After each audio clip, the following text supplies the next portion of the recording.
We'll get started. Welcome to the City Forum.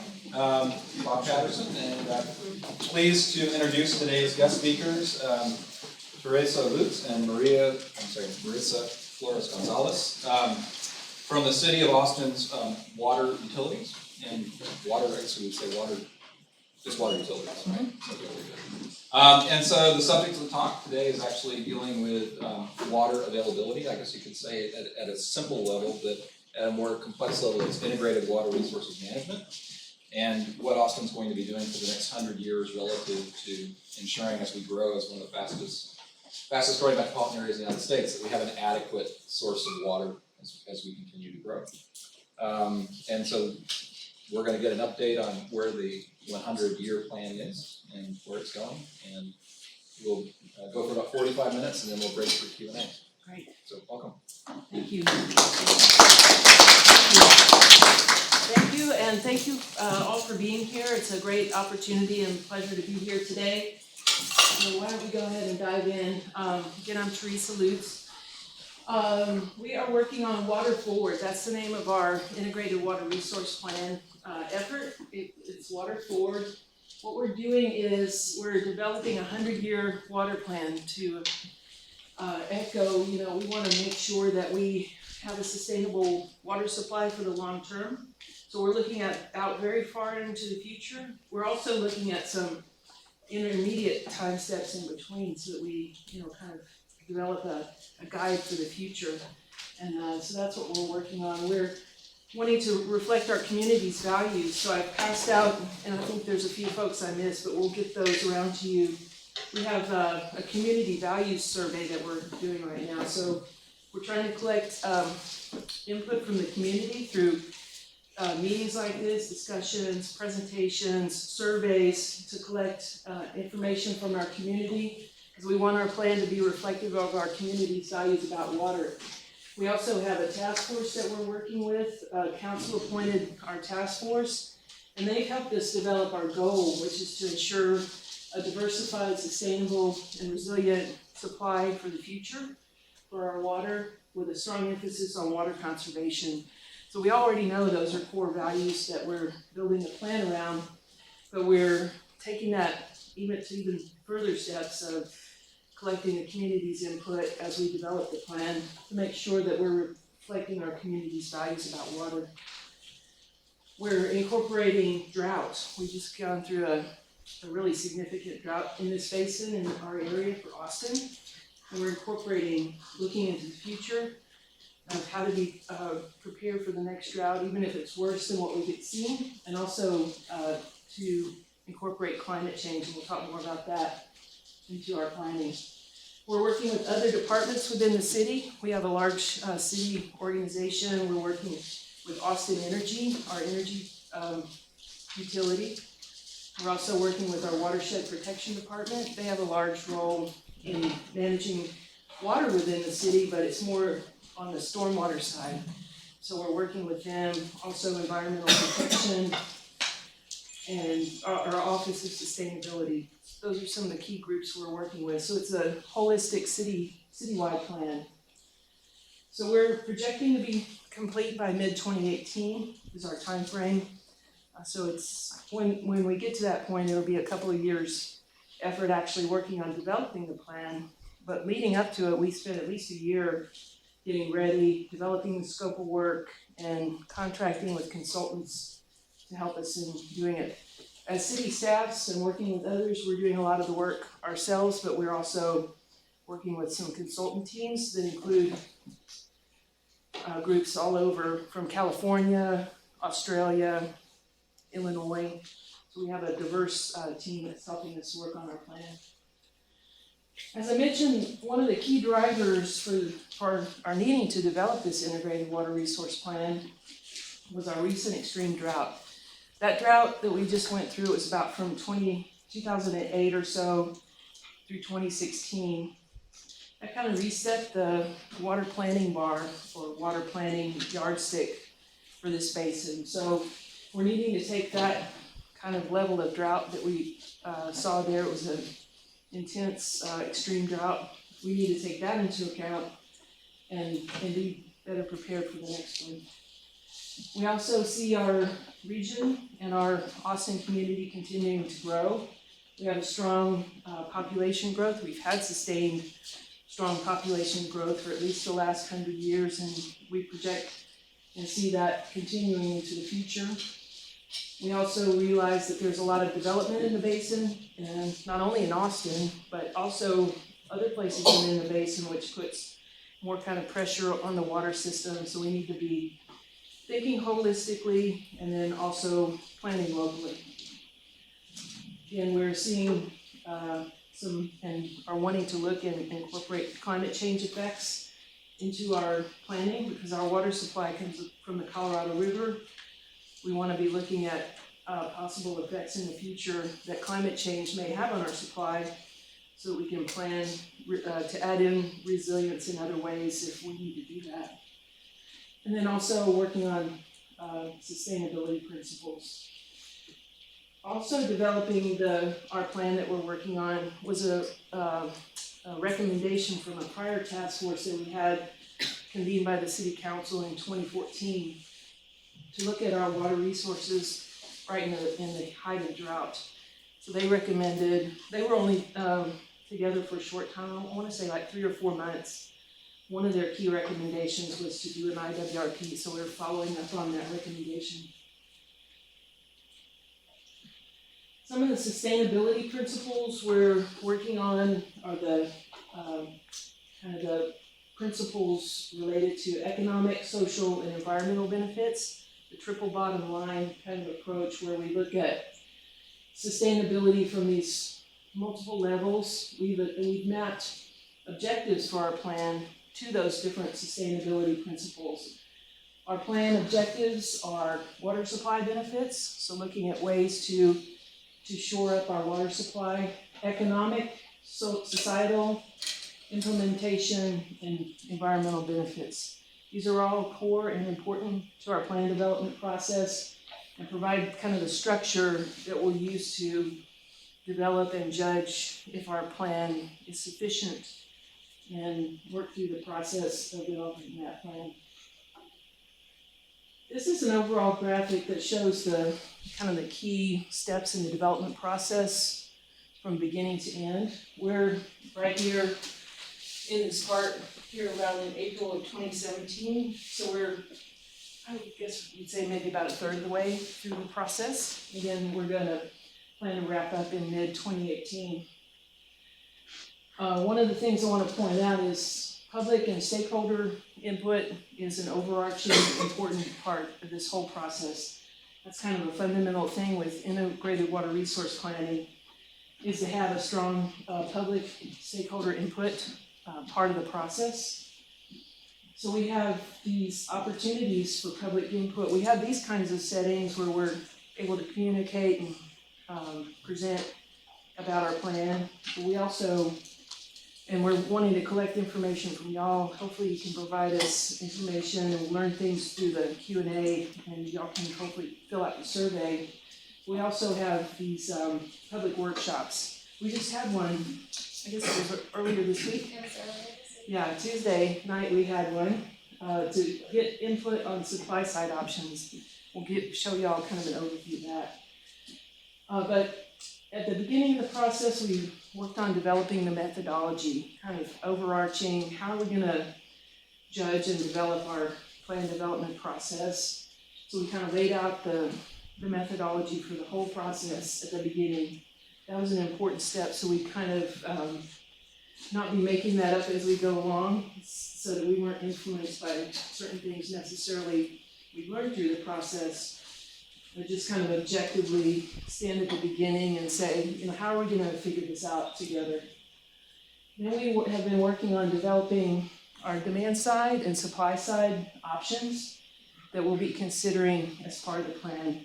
On the demand side, it's things like water conservation, water reuse, things that can allow us to meet our community's needs for water, but do it in an efficient way, or meet those needs with, say, non-potable water, like reclaimed water from our wastewater plants.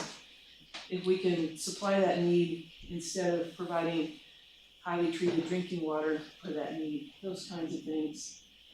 Also on the supply side, we're looking at things like aquifer storage and recovery, increasing our storage capabilities, storing water, rainwater harvesting, groundwater, things like that. We'll talk more about those. So we're in the process right now of developing those options.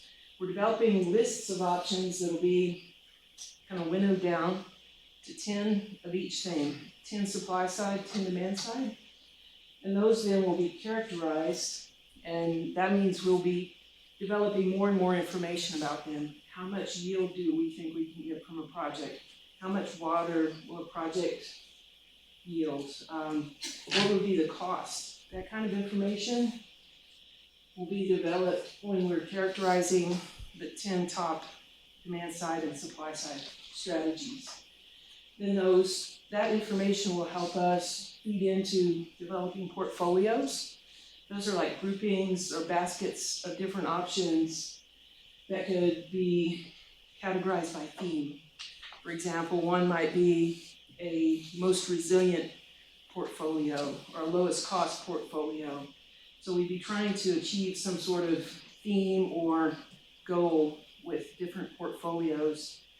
And then we would test those against our future demand and see how well they perform against the objectives that we lined out before. So we've kind of already pre-figured out how we're going to judge those different portfolios against each other and see how they do. We anticipate, because we're working with a consultant that's had experience with this before, a lot of times they've said that we'll find that some portfolios do well in some ways and some do well in others. You can take the best parts of the different portfolios and come up with hybrids that might perform even better or might do a better job of kind of dealing with trade-offs. Because usually I think we'll find that there will be trade-offs. If you have a very resilient portfolio, it's probably going to cost a lot. If you have a low cost portfolio, it's probably not going to be very resilient. So you may create a hybrid that would take the best parts of each and be, reasonable costs and maybe fairly resilient.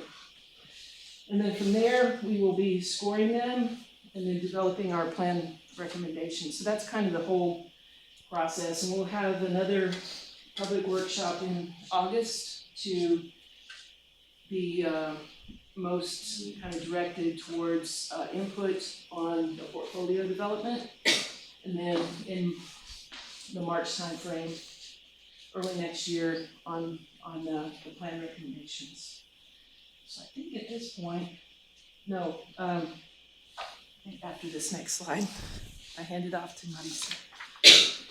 So this is just kind of an overview. We talked a little bit about this, that we have these planned 5 workshops. We may add to this possibly along the way, but these are what we have planned now. So we've gone through workshop number 3, where we just collected some information on water supply options. And then in August and early 2018, we have 2 more planned. This is where I hand off to you. Okay. I'm going to hand it off to Marisa Flores Gonzalez. She's the city's project manager for this plan development. So if you'll take it from here, please. Oh. Can I put this on? The stage. Okay, so this is really similar to what you saw before, but we just included it to highlight 2 components of the process that we're going to tell you a little bit more about. And that's over at the left-hand side. It's the disaggregated demand model component, the climate and hydrology analysis component, and then both of those feed into our preliminary water needs identification. So in order to plan for 100 years, first you have to figure out how much water you're using today, and then try to do some estimation of how much water at a baseline level you estimate you'll be using into the future. So our staff, working with our consultant team, has done a whole lot of work to do that analysis. So a water demand forecast. Demand forecast is driven by many different factors, including how we use water in our homes and businesses, how many times you take a shower, how many times you do laundry during the week, how often you irrigate outside. If you're using an alternative source of water for outdoor irrigation, maybe that reduces your demand. So there's some conservation elements in there, behavioral components. Weather also drives demand forecast. When it's wetter, people tend to use less water outside for outdoor irrigation. When it's drier, maybe people use a little bit more so they can keep their plants alive. And then population growth is a really key factor in creating any sort of demand forecast. Austin is one of the fastest growing cities in the country, and we expect that kind of growth to continue through the 100-year planning horizon. Kind of tapering off towards the end, but we do expect to see strong growth into the future. So staff took into account some of these factors and built what we call a disaggregated demand model. And the disaggregated demand model basically breaks down demands into component pieces. So it breaks down demands by what we call sectors, which are just kind of different types of users of water, like single-family residential, multifamily residential, commercial, which is then broken out into subsectors like hospitals and schools and restaurants. And we break it down even further than that, and we're going to show you some graphs a little bit later to kind of illustrate that, but we break it down even further to the end use level in our sectors and subsectors. So what is our estimation of how much water is being used indoor and outdoor in single-family homes versus a hospital, and how much water in a single-family home is being used via dishwashers, toilets, etc. And then at the same time, we're trying to break it down at the end use level within all of our commercial subsectors. So there's a lot of work that goes into that. There's a lot of billing data that goes into that, and a lot of demographic information that goes into that. So this graph is just showing our historical and future population estimates. On the left-hand side in blue is our served population. So this isn't necessarily how many people there are in Austin, it's how many people are being served water by the water utility. That growth kind of takes up to 2016 to around our current 1 million customers. And then the red line on the right is our projected future growth in customers through 2115. So just taking a look at that graph, you can see that 3/4 of the people who will be here in 100 years have not yet arrived. So that means a lot of additional development, and that means that we have the opportunity to bake in to that future development some water efficient practices, maybe usage of alternative water sources, kind of targeting this fit for purpose context where you're using appropriate levels of water quality for the appropriate purposes. You don't necessarily need potable water to do outdoor irrigation. You can use a different level of quality for that. So that's all part of what we're trying to do. Like I mentioned before, this just shows our population growth rates kind of going through the future 100-year planning horizon. We've ticked down those growth rates over time to kind of even out around the 2055, 2060 timeframe. So we're not planning on experiencing this kind of continued exponential growth. We're actually ticking those growth rates down over time. But even in doing that, it's kind of compounding. So you still see quite a significant amount of population growth. So our total population doubles initially in 38 years by 2048. And then the second doubling happens again in 2104, 56-year doubling. And those are kind of gut checks that our city demographer used when he was working with us to develop this forecast. Did those doubling rates make sense? And he felt that they did. So we use a lot of demographic information to calculate our water demand forecasts. On the left-hand side, this map shows our served population distribution in 2015 with the darker polygons showing denser areas, not denser areas, higher population. And then on the right-hand side is our employment distribution, darker areas showing higher employment. This population and employment feeds into the planning unit that we used in the disaggregated demand model. I guess I should provide a little bit of background. On the map, you'll see these black outlines. Those we call DTI polygons. And they're what we use as kind of a spatial unit to disaggregate our demands down to by sector and end use. And within each DTI polygon, which actually stands for Delphi, Trends, and Imagine Austin, the population and employment projections that are accounted for within those polygons are developed based on this methodology using kind of expert judgment, market trends, and then our Imagine Austin comprehensive plan. We use those estimates to feed into the demographic information that's used in the disaggregated demand model. So population, we turn that into households. We turn that into single-family households and multifamily households using our billing data as well as information that we have about household sizes. Employment data, we distribute that employment amongst the different sectors and subsectors. So this map just shows kind of base year, single-family, daily household consumption. And using this kind of geospatial method of disaggregating demand, you can see that there are some clear trends in water consumption across the city of Austin. So the darker polygons show a higher gallons per household per day usage, and then the lighter polygons are showing a lower usage rate. So some of this is influenced by lot sizes, uses like outdoor irrigation. Some of this is influenced by household sizes and behavioral patterns. But this is the kind of information that we're able to get with our disaggregated demand model and the geospatial breakdown that we did. So taking this from the base year, we're actually able to use this information and our future projections to develop geospatial projections of future demand at our different planning horizons at 2020, 2040, 2070, and 2115, which is really helpful. The white polygons that you see in there are just places where there's no single-family homes, like down on the right-hand side, that's the airport. In the middle there, that's Riverside. That's a lot of multifamily and commercial.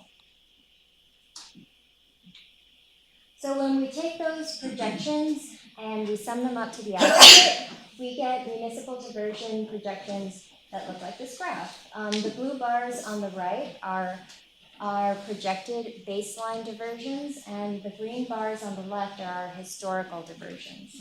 So just to explain what we mean by baseline, a baseline is just kind of a start for our planning process. Throughout the IWRP, we're going to be layering on additional demand management strategies and reuse strategies that will likely take down this graph, but we have to have some place to start from in order to assess the delta or the change in demand as we layer on those strategies.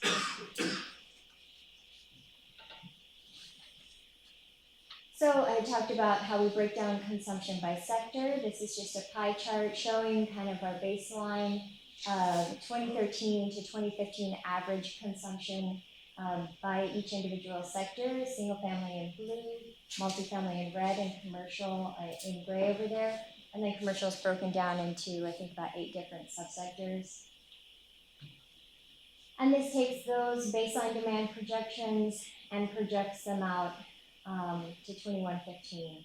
So those different slices of the pie that you just saw are now kind of taken out to 2115 so we can see what the cumulative demand would look like.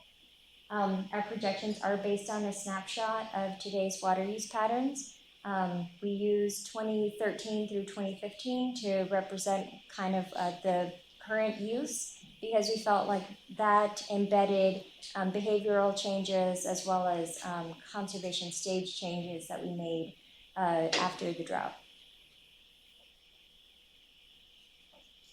So this is one of the pies that we really like to show, because this breaks out those sectors into the end uses and then the commercial into its component subsectors, and associated end uses. So this really helps us to achieve what we were talking about, that fit for purpose concept. We can identify different types of waters that could be used for different purposes, and we can identify different components of demand that can be targeted using conservation strategies. So on this is how it is. Oh, cool. On here in single family, you can see that leaks are 5.1%, multifamily leaks are 4.2%, so maybe there's some opportunity for us to encourage our single family and multifamily customers to address leaks via some sort of incentive program.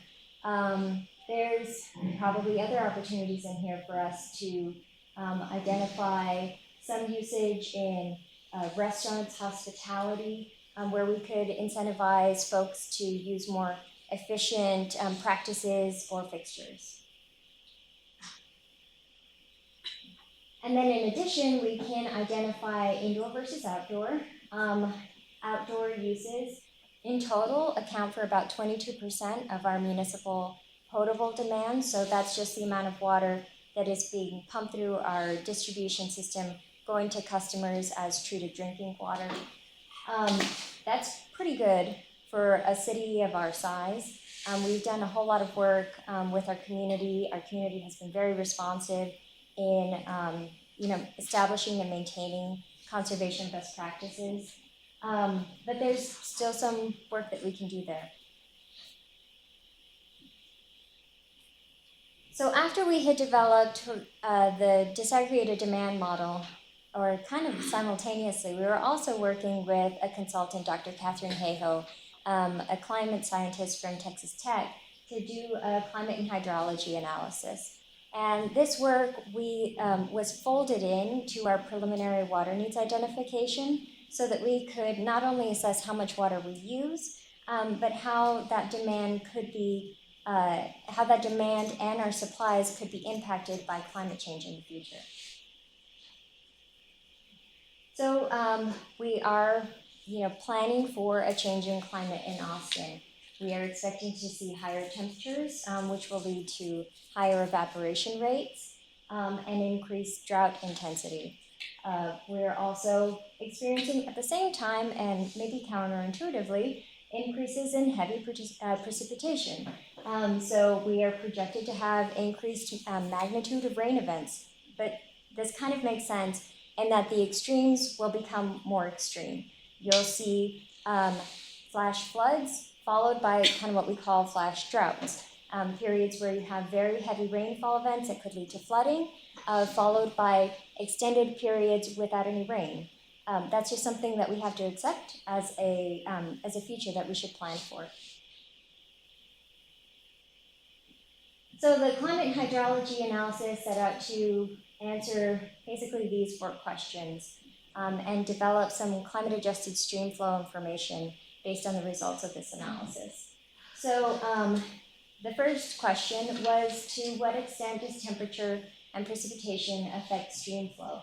So Dr. Hayhoe took basically 120 different permutations of temperature and precipitation and found correlations between those variables and stream flow.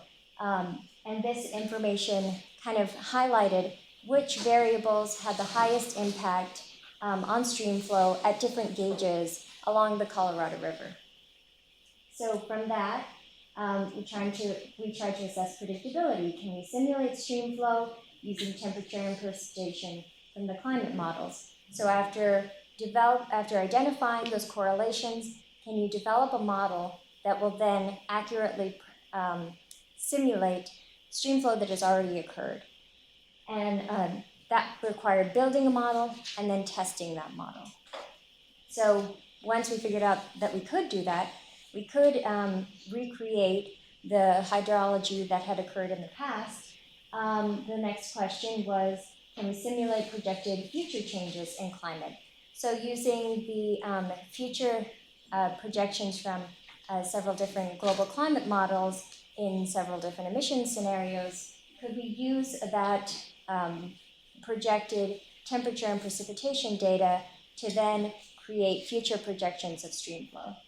And then the last question, is kind of the million-dollar question of what does this mean for water supply? We took that information after developing the climate-adjusted stream flow data, projected out into the future. We took that information and we're using that now in our preliminary water needs identification.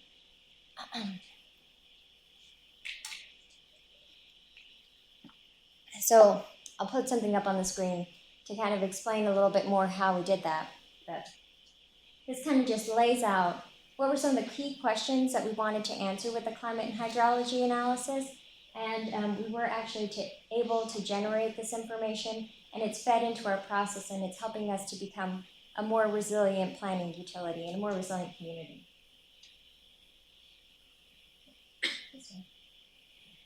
So the preliminary water needs analysis, that's a really long name, but pretty much what it means is we have to have something that helps to guide what our portfolios should achieve for us. So one of the objectives that Teresa laid out in the beginning was water supply benefit, and the preliminary needs analysis helps us to assess how large should our portfolios be, how adaptive do they need to be, should we be pulling from different sources that are maybe less susceptible to climate change, maybe more resilient. This kind of information helps us to make those kind of decisions in the future when we're trying to develop portfolios of supply and demand management options. So as part of this analysis, we're identifying different types of needs. We have a current firm supply at 325,000 acre-feet from a combination of contracts with LCRA and a City of Austin's own run-of-river right. So that's the amount of water that we could take at any point in time. Our demands are much lower than that currently. Given that firm supply, we also are tracking this emergency lake level, which is a 600,000 acre-foot level of combined storage within Lakes Travis and Buchanan. So if you took all of the water that was in Lakes Travis and Buchanan and they added up to a combined storage of 600,000 acre-feet, that level is something that we're using as kind of an indicator that we could be going into more prolonged droughts, and that it's also a trigger for implementation of stages 3 and 4, which trigger cutbacks from the river that we would like to mitigate for our community.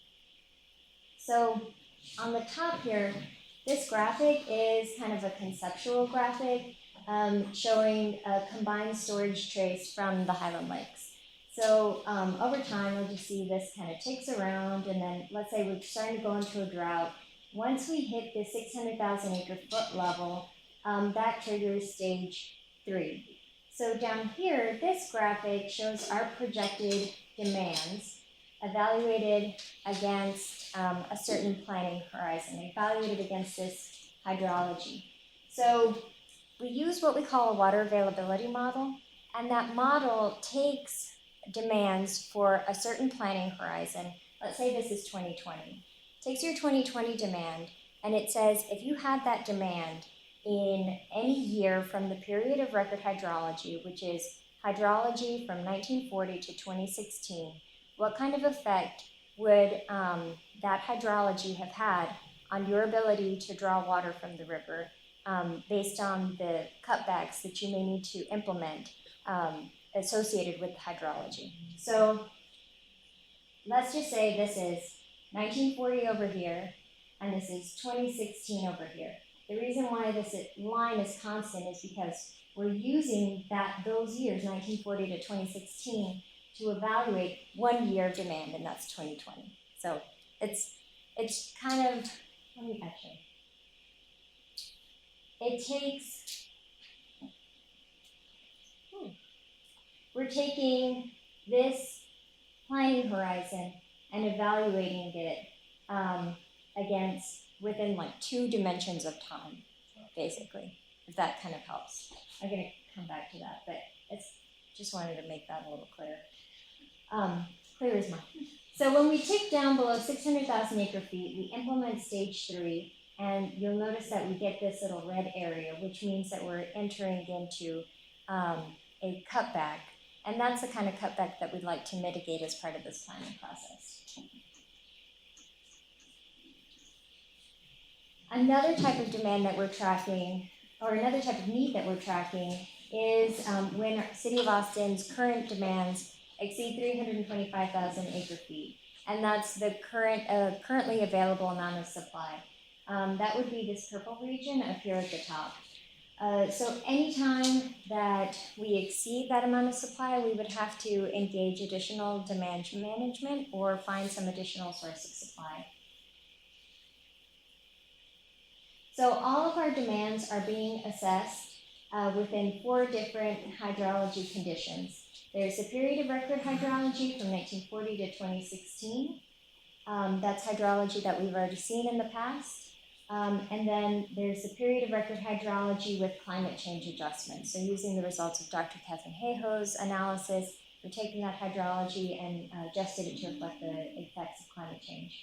And we've also developed a 10,000-year sequence that takes the period of record hydrology years and basically picks from that population of years and resamples them. So it just resequences and keeps picking years until you get all the way out to a 10,000-year sequence.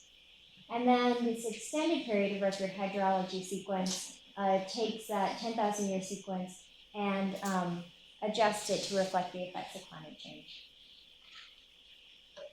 So kind of pulling all of that together, when you take your demands and assess them against each of these condition sets in the gray boxes over here, you end up with something that looks like this. In 2040, you'll be assessing demands against every single hydrology condition, and that helps us to kind of outline what we expect to happen as potential futures. So this whole planning process is a little bit different than the traditional water planning process. In traditional water planning, you have a certain amount of demand that you expect to increase over the future, and then you have a certain level of supply. And what you're really looking for is where those two lines overlap, so that you can either engage in additional demand management or add additional supply. What we're trying to do here is to plan for change and uncertainty. So our point is not necessarily to make sure that we have 100% reliability for one condition set. It's how can we be adaptive to multiple potential futures. So I think we've already mentioned this, but the most recent drought from 2007 to 2016 eclipsed the drought of the 1950s. That was kind of a wake-up call for us and just kind of reinvigorated the utility that we did need to be planning for droughts worse than that most recent drought and the Drought of Record. Evaluating the portfolios for conditions worse than the Drought of Record is a key part of what we're doing, and we're using that extended 10,000-year simulation as a tool to do that.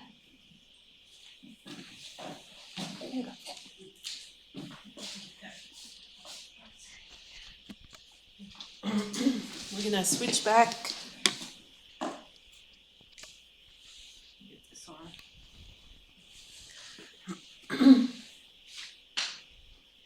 So now I want to kind of show, kind of at a high level, some of the demand management and supply options that we're looking at. We've done some development of these various options through our process of working with our consultant, and we also have collected a lot of feedback and input from our community. We've also have, over many years, we've engaged in water supply planning, water demand planning, management planning from previous conservation planning efforts. So we had a large pool to draw from, if you will, for various strategies or options we could look at on the demand management side. We started with a list of, I think it was like 65 things, and that was already kind of winnowed down from a larger set of information we can draw from. We have a fabulous community. We love Austin. Austin already has a strong water conservation ethic, and it's already been doing quite a bit in water conservation.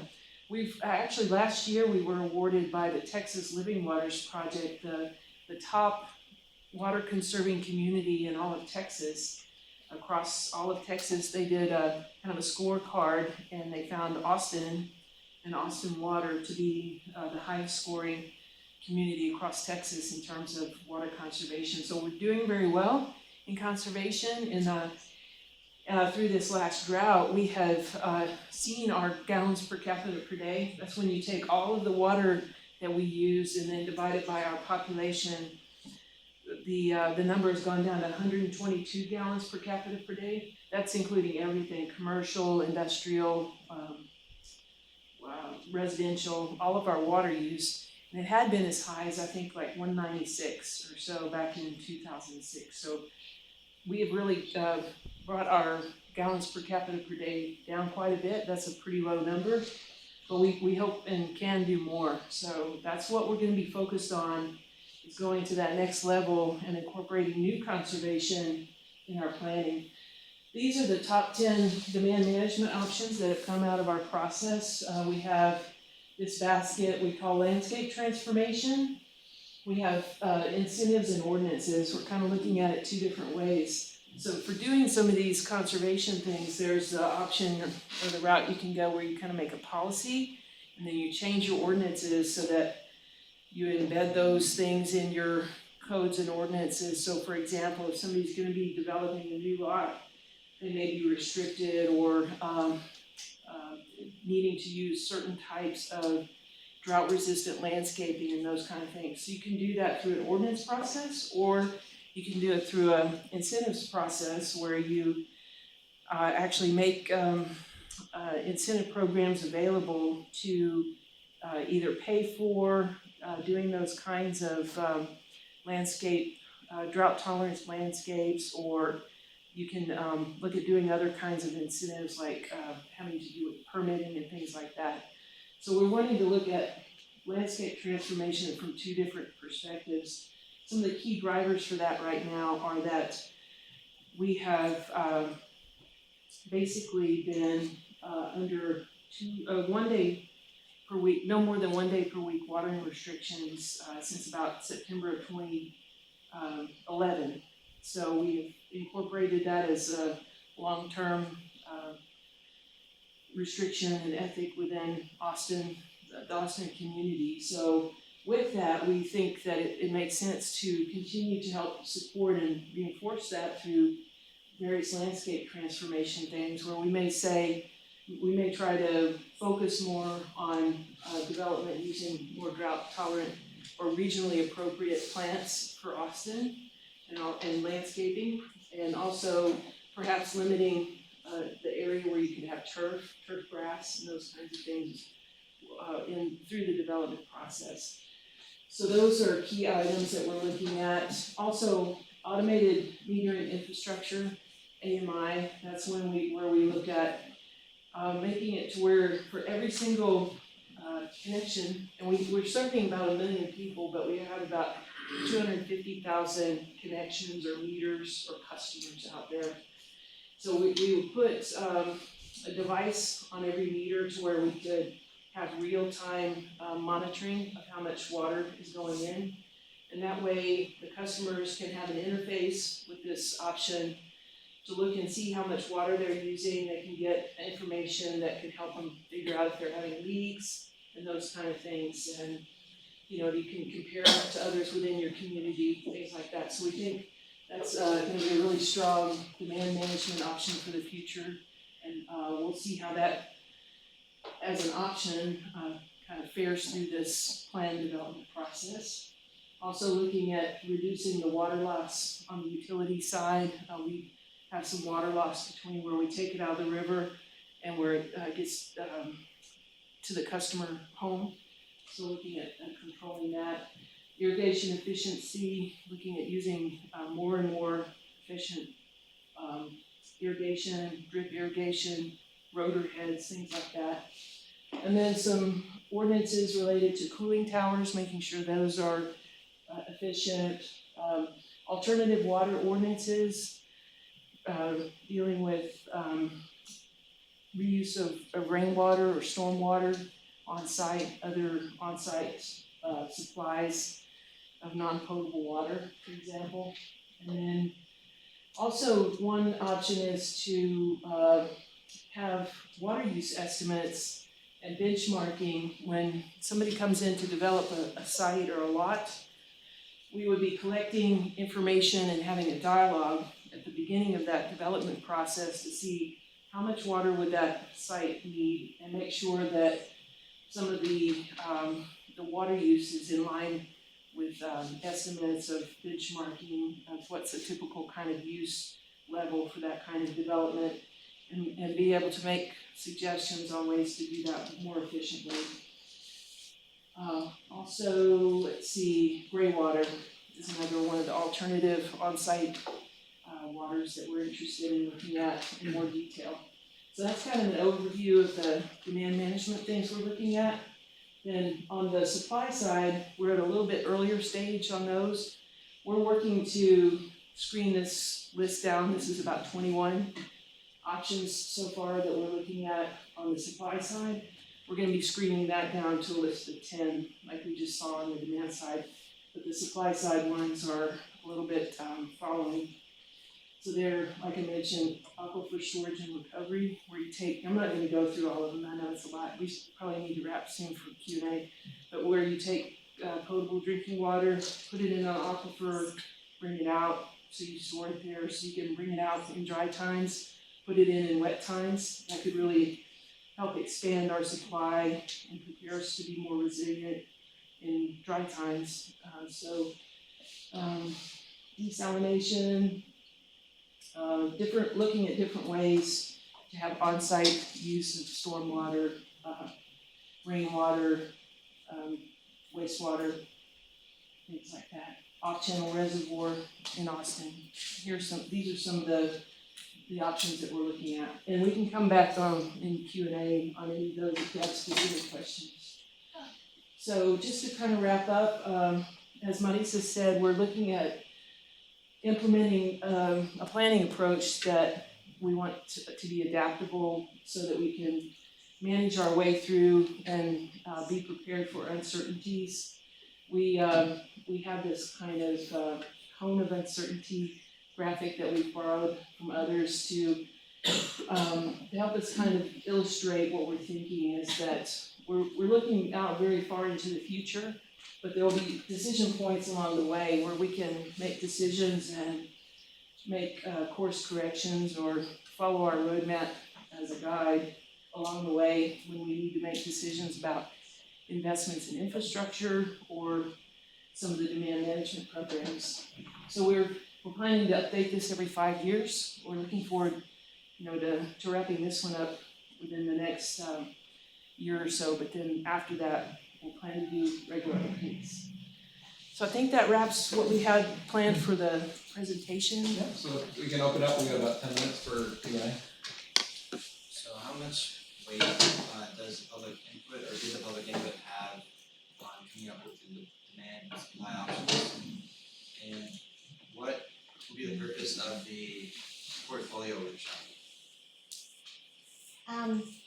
On coming up with the demand and supply side options, actually we had a lot of really good feedback from the public on demand management and supply side options. We had 2 workshops, one in February talking about both demand management and supply side options, and then also in January we had a series of 3 targeted stakeholder meetings, inviting folks like landscape architects and irrigators and the business community, the development community. We asked them to come in and to have some discussion with us about the demand management options that we were considering. So that was actually really, really helpful. It kind of informed our demand management options and helps us to refine them, kind of hearing what was important to them. It wasn't just about how much water you could use in your site. It was much more holistic than that. There's a lot that goes into, on the outdoor side, there's a lot that goes into keeping the landscape alive. A lot of it has to do with maintaining a healthy landscape, having healthy soils, being able to use the water, maybe not just 1 day per week, but if you had a water budget on a site, maybe you could use that water when it's needed by your plants.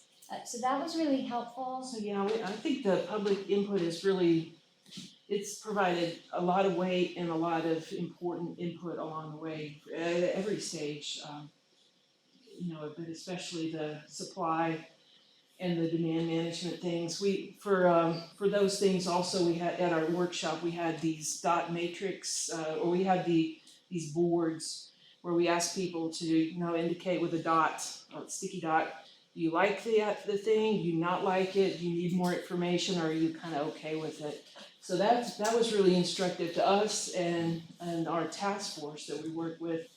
They really connected with that, because there are some options people did not like, so that kind of helps separate those off. So it's had a lot of input. And then you're asking about the portfolio thing in August. We have our portfolio workshop, kind of what that's about. Yeah, so in August, we'll be talking a little bit more about the portfolio themes. So we've mentioned that before, how different portfolios would be gathered around maybe different things relating to, some examples would be cost or high reliability, something that's going to carry us through a drought, maybe something that's very environmentally sustainable. So we want to get some public input on how we should structure those themes. Even before we start developing the portfolios, to have that initial input, it really assists us in kind of evaluating what our community, what matters to our community, what do they want to see in terms of kind of a water future for Austin. That kind of information helps us to move forward into the portfolio development process. So that's what we're going to do in August, but kind of stay tuned, because we're also planning a slew of public meetings through the summer. We'll probably be going out to all the districts this summer, so there'll be other opportunities, not just our workshop. I was wondering, when you had the pie chart with like the 50 different slices, I noticed like there's like toilet use and like your lawn and that kind of stuff, and a lot of it seemed like you don't need potable water for. I was wondering if you guys know like what % of the water used in Austin does it need to be potable? And also like what kind of strategies you're pursuing to not use potable water when it's not needed. Yeah, so I mean, that 22% of water that we saw was for outdoor usage. If we broke it down to potable, non-potable, I'd have to think about that. But I mean, I'd say that it's a significant percentage, because I mean, toilet flushing, cooling, HVAC, some other uses of those could be water features and commercial properties. All of that could be non-potable. But the types of strategies that we're looking at would be like on the demand management side, implementing some sort of alternative water incentive, so some kind of rebate or maybe not a monetary incentive to encourage folks to use alternative waters, but then also we're evaluating alternative water ordinances, so that would be some sort of policy or code that would require alternative water to be used on a site. Actually, up for consideration within this plumbing code cycle, I think is a requirement to reuse AC condensate for commercial properties. That's not a part of this plan, it's kind of been in the works, but buildings over a certain size have to reuse their AC condensate on the site. So that's the kind of thing that we would be looking at into the future. And then on the supply side, at a larger scale, beyond just the on-site, there could be some large scale capture and reuse of stormwater or rainwater that could feed into our supply. One of them. Sure, so what sort of implementation teeth does the plan have, like, for instance, would it be incorporated in Code Next or anything like that? Yeah, so that's a good question. After the planning process is concluded and we've got a plan, we'll take our plan recommendations to council to seek adoption or approval of the plan. And then Austin Water will begin subsequent stakeholder processes to iron out the implementation aspects of the plan. So it is something that will become kind of a guiding document for Austin Water and how we envision managing our water supplies and going out for additional water supplies in the future.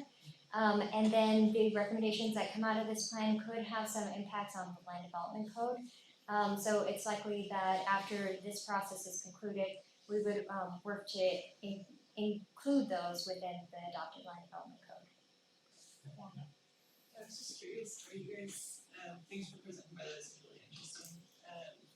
Have you been working as well like with Dallas County or any other utilities in the area? Since I imagine that for unincorporated areas, you guys imagine that some of them will eventually be part of your service this area, and if you can, trying to already incorporate some of these techniques. Yeah, we've done outreach to surrounding communities and other places around Austin. Not saying that we're gonna incorporate those areas, but other cities like Cedar Park, Buda, and we continue to do regional outreach as part of the Region Cape planning process. And we continue to coordinate with the Drought of River Authority and other entities in the basin. But one of the key recommendations that's likely to come out of this plan will be regional coordination and planning, because some of these issues that we're identifying as part of the planning process can't be solved by Austin alone. We'll have to work with our partners and our neighbors to be able to address the larger scale water supply issues that we face. I had a question on the, right now, does the potable water supply have connections to Cedar Park or Manor or Pflugerville? In other words, in terms of emergency augmentation capacity for finished water into your water system, do we actually have connections to other water systems at this point? Not that we don't have any that are set up to go This way. into Austin, but we do have one, let's see, of those, Manor, with Manor, we have a contract with them where they could, we can be an emergency supply to augment their supply. But we don't have any areas set up right now where others, where we would look at others coming in. I think part of it has to do with scale. We have kind of considered those possibilities in the past, but we haven't really been having much dialogue or looking at that for this go round. It came up in the resilience planning workshop last week, that's why it's an interesting question. Yeah, it's an interesting It adds question. resilience in some ways Yeah. to extreme situations. Yeah, part of it, I think, is we have, there's a basket of issues, certainly not to shoot down. It's great to be thinking about all kinds of options, and especially in an emergency, but we have a certain kind of water quality that we have based on all of our water coming from the Colorado and being treated at our lime softening plants and distributed through the system. Sometimes there are compatibility issues with other kinds of water, so it's difficult to mix or to have water coming in. Sometimes there can be pipe effects, and then sometimes you can get into some real major issues with water quality in the distribution system. So those are things we need to take into consideration and account. And also the idea, I guess, because of this kind of the scale, most of our neighboring communities are quite a bit smaller in scale in terms of the, their supply capabilities and whatnot. So I guess, if we had some sort of arrangement like that, it may be more localized and be able to help possibly like a carved off part of our system, but nothing that we are aware of at this point, to kind of help with the larger scale. Yeah, you're the 800-pound gorilla. Yeah, In terms of total so supply those are and things, capacity. yeah. And Dr. Butler, I remember we had yeah. this conversation 10 years ago. One of your supply side solutions was actually, I think it was adjoining channel storage. And I can remember that when he was the director of environment at LCRA, and then later when the city of Austin was looking at the last big buy we got in terms of water rights, the Colorado River, there was some discussion about kind of regional storage capacity through some of the old quarries. And those things kind of got tabled for a time, but I'm wondering if, because the volumes, the acre feet that was possible for that kind of storage was actually rather impressive. And so I was just wondering if that's being given a serious look given 100 years out. We haven't really been specifically homing in on anything, but we did add to our list looking at off-channel storage in the Austin vicinity. So something like that could certainly be part of or be looked at as, as part of that, like actually identifying areas that would lend themselves to being either that or a part of that, where water could be stored. That's kind of, we found through this last drought that sort of storage is king, because at that point, when we were having like 2011, where basically the whole year we hardly had any rain, there was no water coming into the Highland Lakes. all of our water supply essentially was coming from stored water. So whether that is in the form of large lakes or, you know, smaller off-channel reservoirs or rainwater barrels that you have, that's kind of those are small, but if they have water in them, those are beneficial. But if you go several years in a row without rain, it's, you know, difficult to keep those full, but, you know, they can help to some extent. Then also the aquifer storage and recovery, where you put it down in an aquifer and store it down there. The advantage of that is it's not subject to the large evaporation component that you have with the lakes. In 2011, I'm pretty sure I have this number right, off of the Highland Lakes, I think the number was 176,000 acre feet or so, or maybe it was 196, a very large number. 170 some odd or plus thousand acre feet of water evaporated off the Highland Lakes. Austin, that was more water, that's quite a bit more water than Austin used or uses. Now we use about 145,000 acre feet. So in 1 year, you know, the amount of water that evaporates off the Highland Lakes is usually pretty well in excess of what we use in a whole year. So it's a significant component. So things we can do to help reduce evaporation for storage is also something we're interested in. Well, we've got to let folks go on to other classes, but we appreciate you coming. Thank you very much. Thank Thank you. So hopefully y'all